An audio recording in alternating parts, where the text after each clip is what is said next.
If a city's entire economy relies on tourism, the locals must love the tourists. Right. I mean, that is the ultimate golden rule. You bring the money to our town, and we, roll out the red carpet. Exactly. It's the assumption every local government operates on. But it's wrong. It is completely, shockingly wrong. Totally backwards. Today, we are looking at a sun-drenched coastal town on the Mediterranean. This place gets nearly 700,000 tourists a year. Which is massive. Right. And the data reveals this huge anti-common sense reality. The most rooted locals, like the ones who have lived there the longest. The true natives. Yeah, the natives. They are actually the ones who want to pack your bags and send you to the airport. They want you gone. Which, from a pure revenue standpoint, sounds like economic sabotage. It makes no sense. On paper, sure.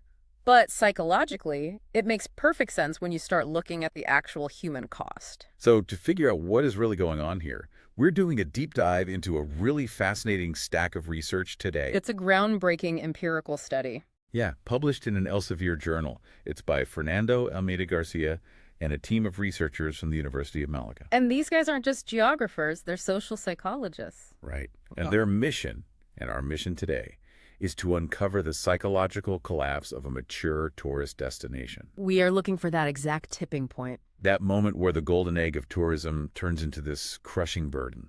And what makes this paper so compelling is that they aren't just looking at, macroeconomics. They put the actual residents under a microscope. They're asking, what is the psychological carrying capacity of a community? Right. How much can people actually take? I want to frame it for you like this. Imagine a friend moves into your house. Okay. At first, it's a sweet deal. They pay the rent, cover the utilities, buy the groceries. You tolerate a lot because, hey, the financial pressure's off. Now you're saving money. But slowly, over time, they start taking over your living room. They swap out your furniture. They start throwing loud parties every single night. And suddenly, the rent money doesn't matter so much anymore. Exactly. How long before you snap? How long before the financial benefit just isn't worth the loss of your own sanctuary? What's incredible about this Malaga University study is they actually calculated that breaking point. Down to the year. Yes. They found the mathematical formula for when a local resident mentally collapses under the weight of tourism. And that is why this matters to you. Whether you live in a quiet suburb, seeing a boom in short-term rentals, or a bustling metropolis. Or you're just planning your next beach vacation. Right. You need to understand this dynamic. This is fundamentally about the psychology of space. Who gets to claim it? It really shatters the illusion of the happy vacation host. I promise you, by the end of this deep dive, you will never look at a local bartender or a city planner the same way again. No, you really won't. So let's start by looking at the anatomy of what the researchers call an invaded paradise. Invaded. That's a strong word. Tourism brings jobs. It brings infrastructure. So why are the locals crying? Well, to understand the resentment, you really have to understand the geography and the sheer scale of this specific town. Benalmádena. Right, Benalmádena. It's located right in the heart of the Costa del Sol. The sun coast of southern Spain. Exactly, right on the Mediterranean. Which paints a beautiful picture. You hear Costa del Sol and you think, pristine beaches, quiet fishing villages. And a few decades ago, that's exactly what it was. But today, it's what urban geographers call a mature mass tourism destination. That's a crucial distinction. We aren't talking about a hidden gem. No, not at all. This isn't a place where a few backpackers are showing up. This is an industrialized vacation factory. A fact. The town stretches from the Michas Mountains down to the sea, and in just a 10-year span, the local population skyrocketed by almost 58%. 58%. Yeah, 57.7% to be exact, reaching roughly 67,000 residents around 2014, which is the baseline for this study. A near 60% population boom in a decade is enough to strain any city. But that's just the permanent residents, right? Right. The tourist numbers are what really blew my mind. The tourist numbers are where the concept of an invasion stops being a metaphor. It becomes mathematical. Hit me with the numbers. So for a local population of 67,000 people, the city has nearly 20,000 tourist accommodation beds. Hotels, hostels. Short-term apartments, yeah. But on top of that, there are over 55,000 second homes explicitly used for tourism. Wait, 55,000 second homes? For a city of 67,000 people? Yes. The infrastructure is essentially duplicated just for visitors. And because of that, In a single year, they were hosting nearly 700,000 tourists. Wow. You have 10 times the local population cycling through your streets, your grocery stores, and your beaches every single year. Which creates this really brutal spatial reality for the people who actually live there.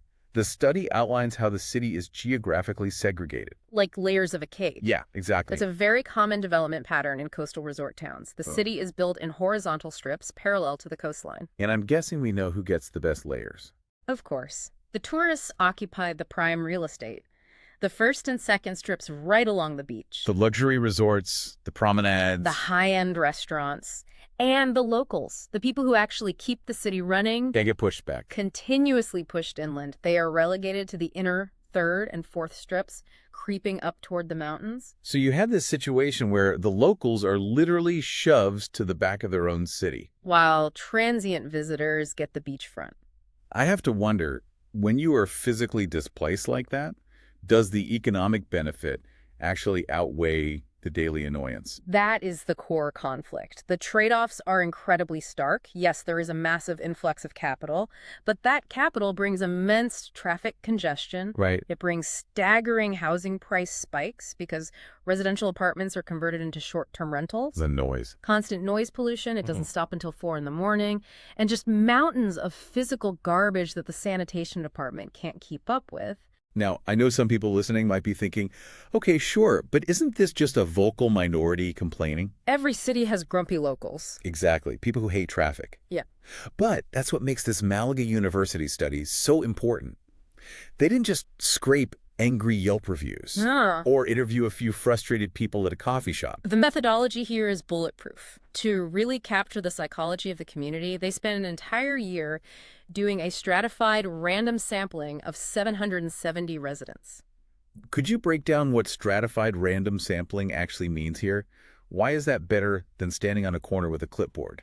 When you just pull people randomly on the street, you might accidentally survey like 80% college students or entirely retirees. Which completely skews your data. Exactly. Stratified random sampling means the researchers first looked at the exact demographic makeup of the city: age, gender, education, nationality. They mapped the city's DNA. Yes. And then they ensured their 770 respondents matched those proportions perfectly. So if the town is 14% native-born, the survey pool is 14% native-born. It's a perfect microcosm. Perfect. And because of that rigor, they achieved a margin of error of only plus or minus 5%, with a 95% confidence level. This is hard, undeniable data. They captured voices during the chaotic high season and the dead low season. Which means when they tell us who is angry, we can take it as a statistical fact. Absolutely. And this leads us to the first massive anti-common sense reality in the data.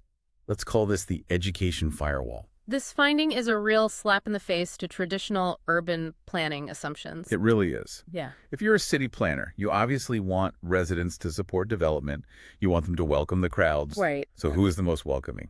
The data proves this wild reality. The more books you read, the more formal education you have, the more you tolerate tourists. It creates a perfect mathematical staircase in the data. Every single step up in educational attainment equals a step up in positive attitudes toward tourists. The researchers broke it down.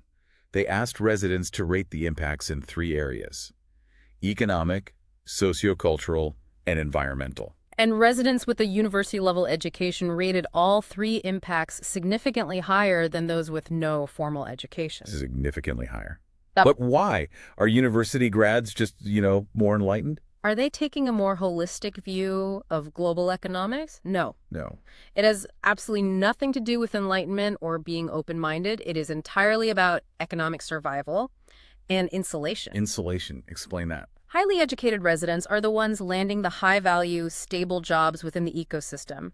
They're the hotel managers, the city planners. The specialized consultants. Right. They sit in air-conditioned offices orchestrating the machine. Rather than sweating in the engine room. Precisely. They extract wealth from the tourist economy, but they don't bear the physical brunt of it. And the less educated residents. They are thrust into intense, brutal competition for low-paying, unstable seasonal jobs. They clean the rooms, wait the tables, work the late-night bar shifts. So they do the hardest physical labor. But it actually gets worse for them, doesn't it? Because they aren't just earning less. They are actively punished by the success of the industry. Right, the inflation. The double-edged sword of a tourism boom, the influx of money causes massive local inflation, particularly in housing. Everything gets more expensive. And the uneducated lower-income residents bear the full brunt of those price spikes. And they have to survive that inflation without a high managerial salary to cushion the blow. It really makes you rethink that classic economic metaphor. Politicians love to say, a rising tide lifts all boats. Sure, they love that line. The idea that if the city gets richer, everyone gets richer. But the data from Benalmádena shows something much darker. What's that? If you don't have a high school diploma or a university degree, you don't even have a boat. Wow.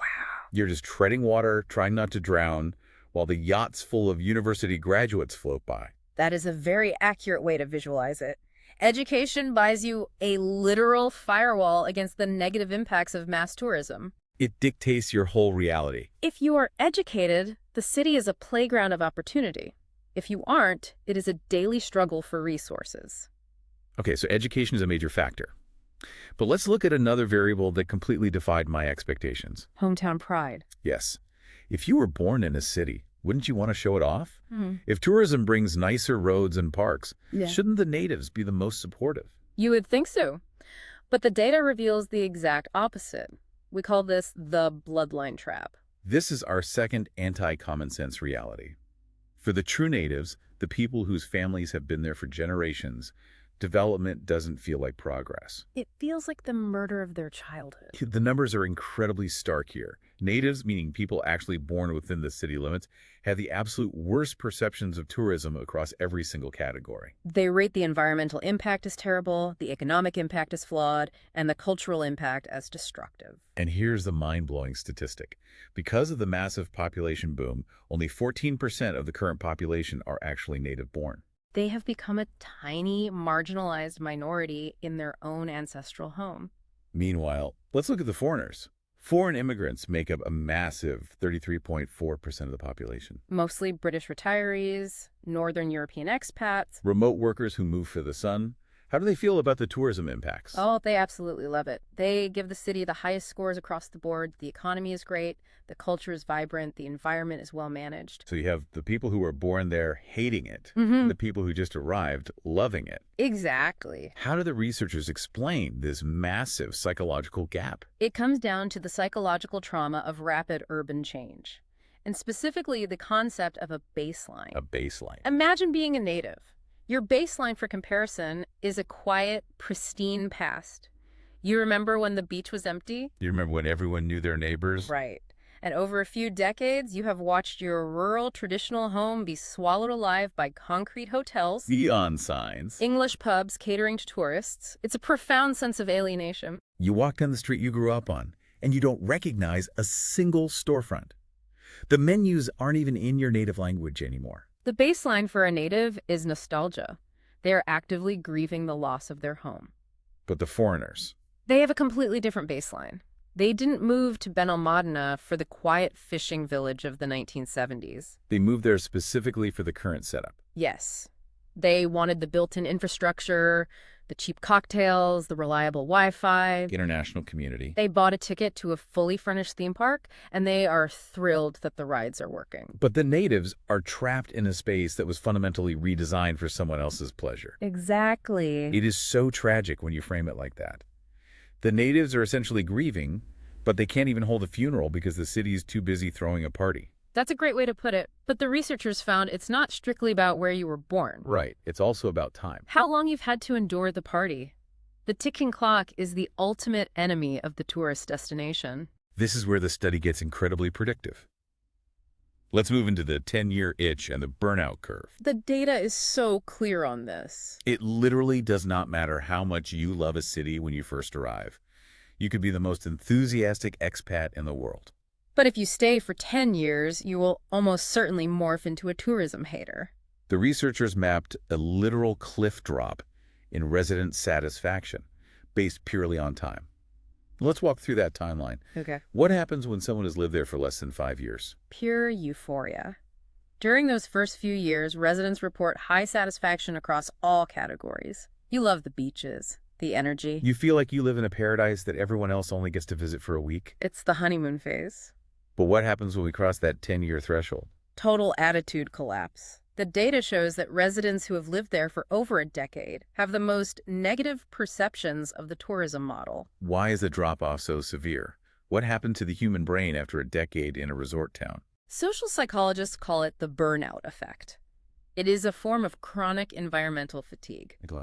During the honeymoon phase, newcomers are blinded by the novelty, but novelty wears off. And when it does, your perception shifts. That vibrant nightlife. After 10 years, it just becomes noise that keeps your kids awake.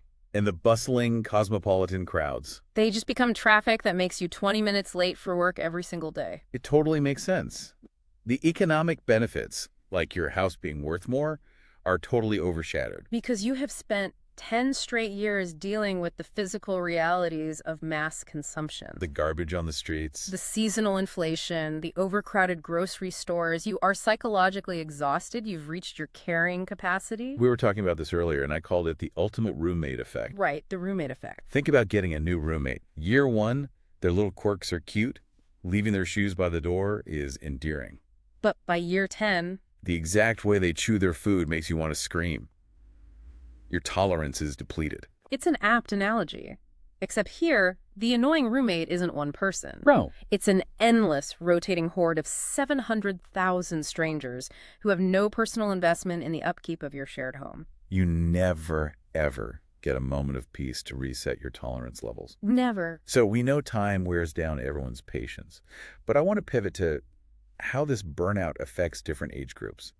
The demographic breakdown is wild. It really is. I assumed the youth, the teenagers and young adults, would be the most adaptable. You'd assume they'd be flexible. But the data presents this fascinating generational paradox. They are a deeply conflicted demographic. The youth essentially want your money, but they absolutely despise your presence. Let's break down these age brackets. Okay, let's start with the residents under 20 years old. The researchers found this group has the absolute best attitude toward the economic impact of tourism. They rate the financial benefits very highly. But simultaneously, this exact same group has the absolute worst attitude toward the sociocultural and environmental impacts. They hate the physical reality of the tourism. And to make it even more complex, let's look at the senior citizens, the over 65 group. You might expect them to be the most critical of environmental changes. But they actually rate the environmental impacts surprisingly highly. Which feels completely backwards. Mass tourism undeniably degrades the natural environment. Why would seniors think it's good? We have to unpack those baselines again. Let's start with the youth. Why the massive split? Loving the economy but hating the environment. Right, why? The youth need the economy because they depend on the summer gig market. They need those seasonal jobs, scooping ice cream, renting jet skis. Waiting tables to pay for university. Exactly. The tourist money is their only accessible lifeline to financial independence. Hence, the economy equals good. Okay, but why are they so hostile to the environmental and cultural side? Because they belong to a generation that has received deep systemic environmental education. Oh, that makes sense. They understand concepts like carbon footprints, microplastics, ecological degradation in a way previous generations didn't. They can look at the coastline and clearly see the pollution, the water scarcity, the concrete overdevelopment. And culturally, they heavily resent the cultural assimilation. They see their local, authentic identity being erased. Replaced by cheap, homogenized tourist thrills. They are watching their heritage become a caricature. So you have a generation that is environmentally woke, but economically desperate. It creates massive cognitive dissonance. It does. That sounds exhausting. Now, contrast that with the seniors. Why on earth do older folks rate the environment well? Because the seniors are not looking at carbon footprints. Their baseline is entirely different. Right, southern Spain before the 1960s boom. Exactly. The older generation remembers a time of severe rural poverty, dirt roads, lack of running water. Lack of basic public services. So the pre-tourism days were an idyllic paradise for them. They were a time of hardship. So to a senior citizen who grew up in poverty, a freshly paved road isn't environmental destruction.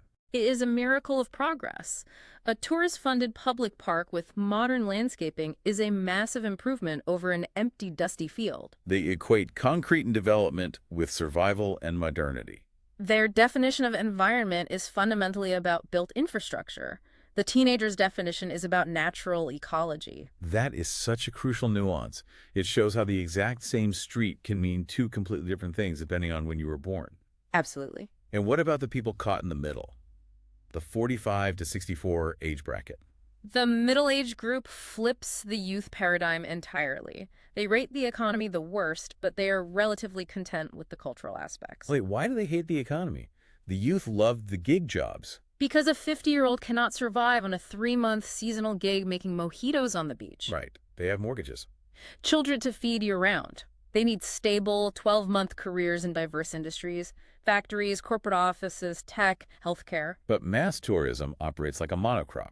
It crowds out other industries. So the middle-aged residents feel economically suffocated by the very industry that is supposedly making the city rich.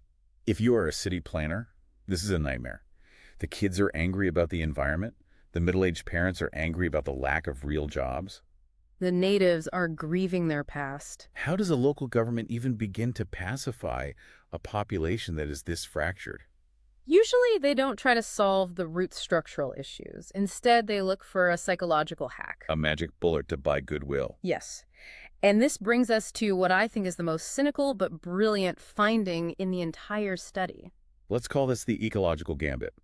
And it relies on a concept called instrumental goodwill. It is a masterclass in behavioral manipulation by local governments. The question the researchers posed was, how do you make residents ignore mass ecological destruction? How do you get them to look past the smog and the concrete? And the answer is shockingly simple. You build them a really nice playground. The data reveals this fascinating anomaly among residents with children. Parents rate the environmental impact of tourism significantly higher than residents without kids. Even though the objective environmental damage is exactly the same for both groups. Exactly the same. Why are the parents seeing it through rose-colored glasses? 2 words. Paloma Park. Paloma Park is this massive, beautiful, sprawling green space right in the middle of Benalmádena. It is stunning, and it was funded almost entirely by the massive tax revenues generated by the tourism industry. Right. For residents without children, it's just a nice place to walk. But for parents, this park is not a luxury. It is a daily necessity. It's a safe, free savior for entertaining, energetic kids. A lifeline for a tired parent. And providing that lifeline creates what sociologists call instrumental goodwill. The park provides such a massive, tangible, daily benefit to the parents' quality of life that it totally blinds them to the macro-environmental damage. Or at least heavily outweighs it. Right. They are willing to ignore the pollution from the cruise ships, the overdevelopment of the coastline, the water drain. All because their kids have a beautiful, safe slide to play on every afternoon. The immediate practical utility of the park essentially overwrites the slow-moving destruction of the natural coastline in their brains. It's like a massive corporation secretly dumping toxic waste into the local river. But every spring, they buy shiny new uniforms for the local Little League team. And the parents are so grateful for the uniforms that they conveniently look the other way when the river changes color. The park is a beautiful, highly effective bribe. And the data shows it works perfectly. It fractures the opposition. So if parents can be won over by a playground, you'd logically assume the people who actually work in the tourism industry would be the biggest cheerleaders. Ones whose paychecks depend on it. Exactly. But again, the data slaps us in the face. This brings us to occupation bias, and it reveals a deeply fractured workforce. It turns out the people who are indirectly feeding off the tourism machine are actually the most furious about the local economy. To understand this, we have to divide the local workforce into distinct categories. Induced workers versus indirect workers. Let's start with the induced workers. These are the people whose jobs are generated by the wealth of tourism, but they aren't dealing with tourists directly. Real estate agents, construction workers, trade contractors. How do they feel about the tourism economy? They absolutely love it. They give it the highest marks. Why? Because they're harvesting the most stable, lucrative fruit of the boom. They are earning big commissions, selling those 55,000 second homes to wealthy expats. Getting massive contracts to build new hotels. Their income is high, and it's relatively insulated from the day-to-day chaos of the tourist season. They're surfing on top of the wave. Yes. But then let's look at the indirect workers. These are the people in the leisure and entertainment sectors. The nightlife staff, the club promoters, the restaurant suppliers. How do they score the economic benefits of tourism? They give it the absolute worst scores. Which sounds completely counterintuitive. Their entire industry relies on tourists wanting to be entertained. Why do they hate the economics of it? Because they bear 100% of the agonizing seasonality risk. By off-season. Exactly. Their financial survival is entirely dependent on a tiny window of the year. During the summer, they work 80-hour weeks just to stockpile cash. But in November? When the tourists leave and the town essentially boards up its windows, their income drops to zero. The anxiety of the winter months must be crushing. It is. They don't get the premium year-round corporate salaries of the hotel general managers. They are the disposable gears in the machine, grinding themselves down just to survive. Interestingly, though, this group actually rates the sociocultural impact highly. They enjoy the vibrancy, the parties, the international crowds. They just despise the brutal economics of their own lives. It's a very precarious existence. Now, let's look at one final group. And this is the finding that should legitimately terrify any city planner. We're calling this the activist paradox. This is the most concerning data point for the long-term survival of the city. You would hope that the people who are most engaged in their community, the neighborhood organizers, the people running the local associations, would be working hand in hand with the city. You'd hope so. But the data shows they are the biggest threat to the industry. It is undeniable. The study isolated residents based on their level of social participation. And the residents who regularly participate in neighborhood associations have the absolute worst overall views of tourism. And what about the people who never engage or who only occasionally participate? They have the best, most positive views of the tourism industry. This is a massive paradox. Why does getting involved in trying to improve your community make you deeply hostile to its main economic engine? To understand this, you have to look at the macroeconomic context. Spain went through a brutal economic crisis following the 2008 global crash. The ripple effects lasted for years. Especially in regions heavily reliant on construction and tourism. The unemployment rates in southern Spain were staggering. Right. So in these towns, neighborhood associations completely transformed. They weren't just planning block parties. They became survival hubs. Yes. Centers for intense social critique and political organization. They were the places people went when they couldn't pay their rent or when they felt the government had abandoned them. So the active citizens, the ones attending these meetings, aren't sitting around building the tourist stream. They are collectively waking up to the nightmare. They're sitting in these rooms, looking at each other, realizing the immense danger of tourism dependency. They see that the city has put every single one of its eggs into one very fragile, very noisy, very seasonal basket.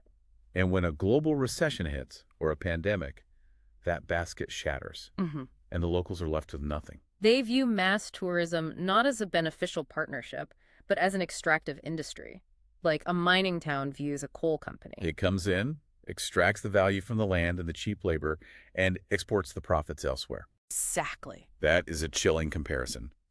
But it makes sense. The people who care the most about the long-term health of the community are the ones who hate the city's main industry the most. That is a massive, flashing red flag for the future of Benalmádena. And when you start stacking all these red flags together, the fact that natives feel alienated, the 10-year burnout curve, the resentment of the uneducated, the anger of the seasonal workers, the critique from the activists. You get a mathematical formula for complete psychological collapse. And the researchers didn't just guess what this collapse looked like. They calculated the exact profile of the angriest person in town. They used a statistical method called layered regression analysis to find what they termed the interaction effect. They wanted to see what happens when you combine these volatile variables. And the formula they found is explosive. They discovered that native birthplace multiplied by over 10 years of residence equals total attitude collapse. Based purely on the data, we can paint a very specific picture of the ultimate tourism opponent. Yes.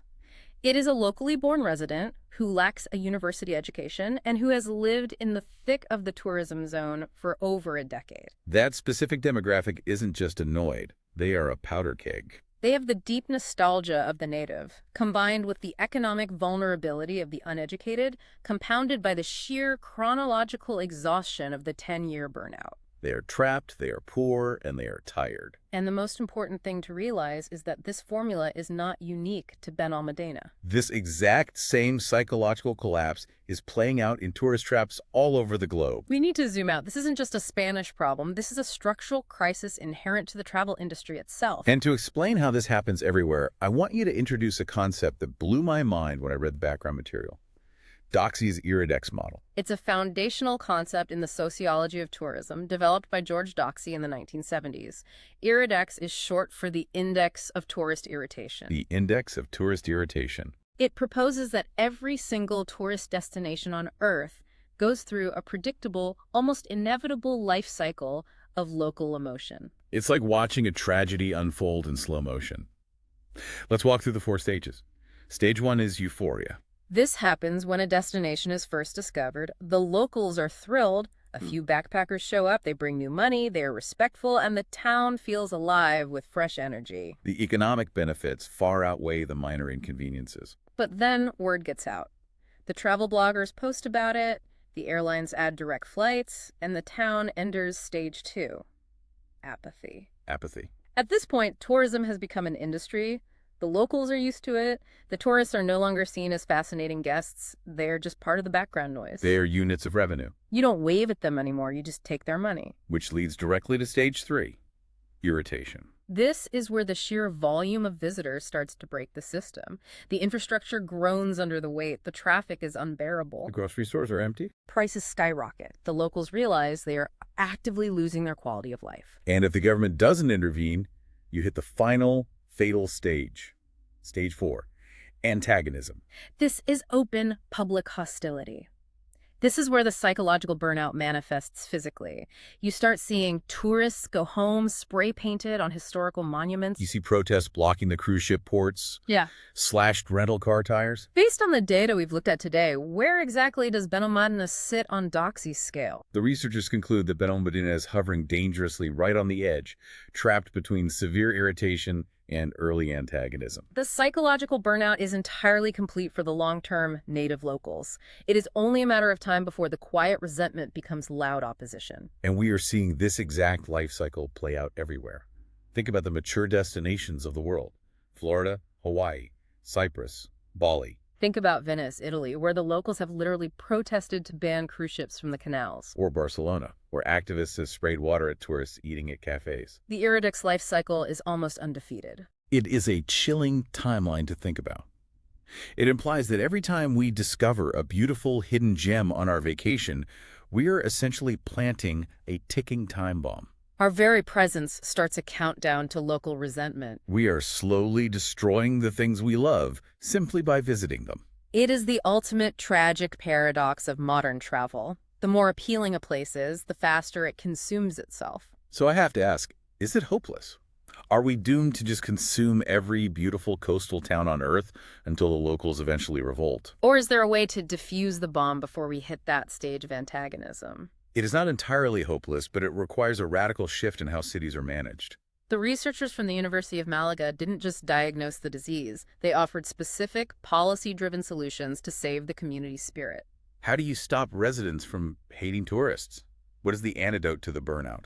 The overarching philosophy is this. You have to stop treating the residents like background extras in a vacation movie, and you have to give them the script. You have to give them power.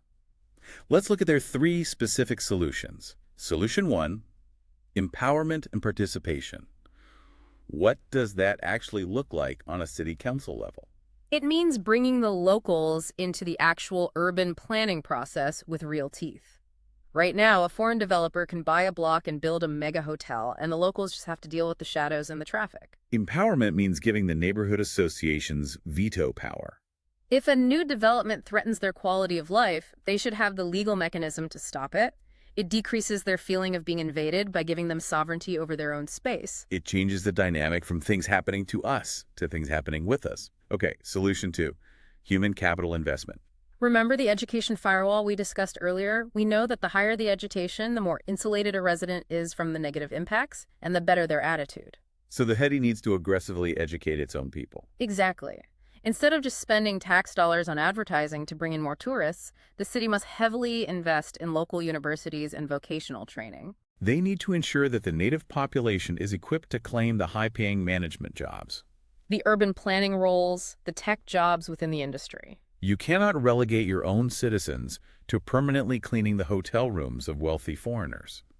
The wealth being generated must actually stay in the community, building generational wealth for the locals. It is about changing the economic hierarchy. And finally, solution 3, which I found really beautiful.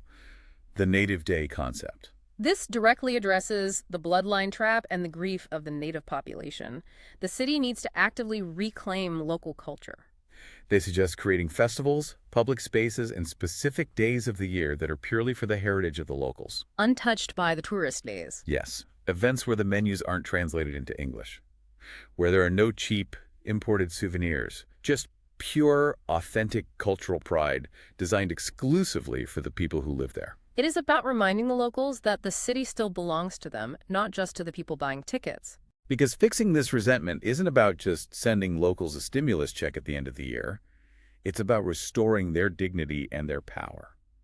Sustainable tourism has become a buzzword. People think it means asking tourists to reuse their hotel towels or banning plastic straws. But true sustainability is not about the physical environment alone. It is about the psychological carrying capacity of the people who actually live there. If the people are breaking, the city is breaking, no matter how much money is in the bank. So it really all comes down to sovereignty. If you feel like you don't own your own streets, you naturally resent the people walking on them. You resent the people treating your ancestral home like a disposable playground. The shiny new hotels, the beautifully manicured parks, the high occupancy rates. It is all an illusion of success if the foundational community beneath it is burning out and packing their bags. The real metric of a city's sustainability isn't year-over-year economic growth.